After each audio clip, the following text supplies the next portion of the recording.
Hello, you beautiful people, and welcome back to Let's Play Warhammer 40k Inquisitor Prophecy. And as I said in our last episode, we are going to play another purge in this assignment. So, the case is a different one. Heretic Navy officer, the captain of an Imperial Navy frigate, is that correctly pronounced? Anyhow, became suspect in dark dealings with the Xenos, so an arrest was ordered. The traitor has refused to relinquish command of his vessel and butchered an auto team right after boarding. Board the void ship and exterminate, and I go with the Emperor's blessing.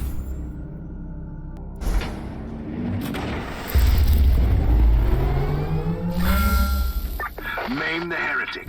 Slay the treacherous Xenos. Banish the fork-tongued demon spawn. Oh yeah, will do.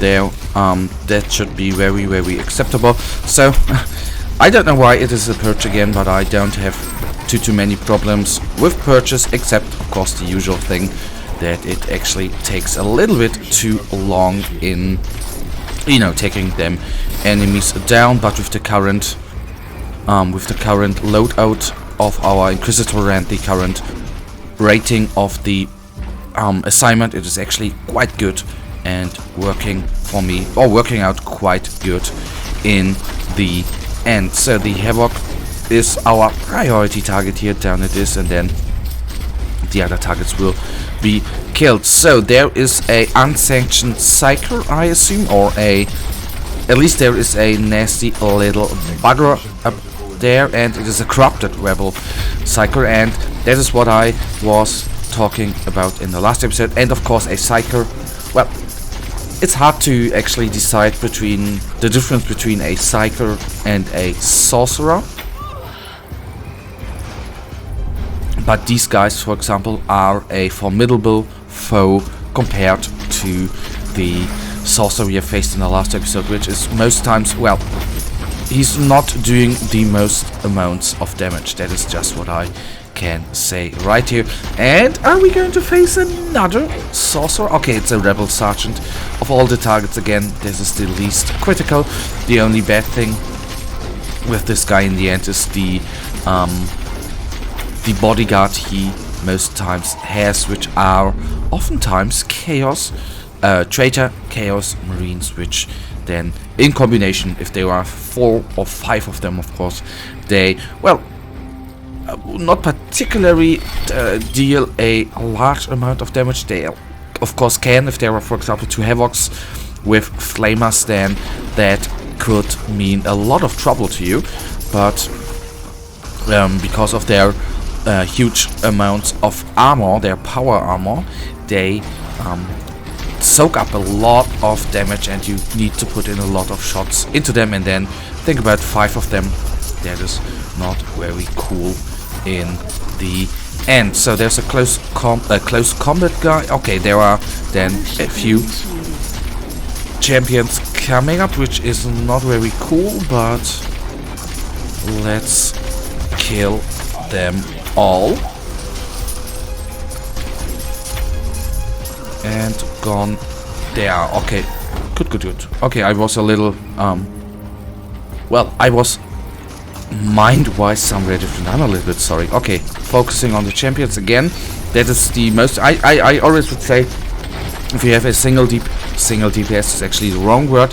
If you have a weapon which does not deal AoE damage, always focus on the champions. If you have a weapon like we are currently having equipped here, which does at least a little bit of AoE damage, you can shoot at the champions because all the surroundings are being killed off as well. I don't know whether everything I said there make absolute sense, but at least that is how it feels like for me. Okay, got that. And then let's kill those guys actually off. Very good. They are down and gone.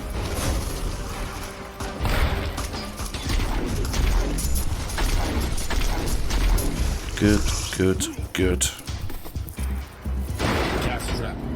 Okay, gas traps are, of course, not cool because they do AoE damage, as I already say. AoE damage is, for our little constructs, a, well, certain death because, you know, they quickly are being killed off, and all of them are gone. The battle is swinging our way. One last push and the victory is ours. Then that, of course, for us is not really cool indeed. Okay, they are gone. Let me take the axe better with me. And okay, I think we are going. Okay, another Hellbrute. I don't know whether that is just a coincidence. I like Hellbrutes as enemies, to be completely honest with you. Don't have any problem with them. But I don't know whether that is just a coincidence that we are again facing a Hellbrute right here. Somebody will pay for this techno-barbarian. Okay, I want to respawn another group of constructs, which I currently can't. Okay, there they are. A fine sacrifice for the Emperor. And that was the last guy. Alright. One thing I have overseen, of course, is this little wonderful chest here. Taking all the items with us and quitting. And then we take a little look at the items we have received. That was the word I wanted to say. And of course, what we are going to do as well is taking a little look at the items we have, at the briefing, of course. The Voyager is back under Imperial Navy control, case closed. There are no new developments in our main investigation. Adjusting case load, attacker depth wanted for heretical genetic research has been located. And that is actually something we are going to do in the next episode, guys. Very, very soon, so to say. Tomorrow. Actually, not so to say, but actually tomorrow.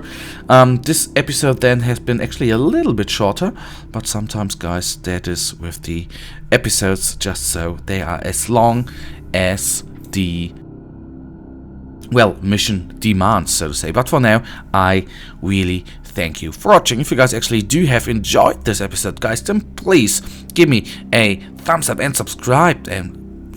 Yes, please do that. And hopefully I'll see you in the next episode. Until then, have a nice day. Stay frosty. Bye.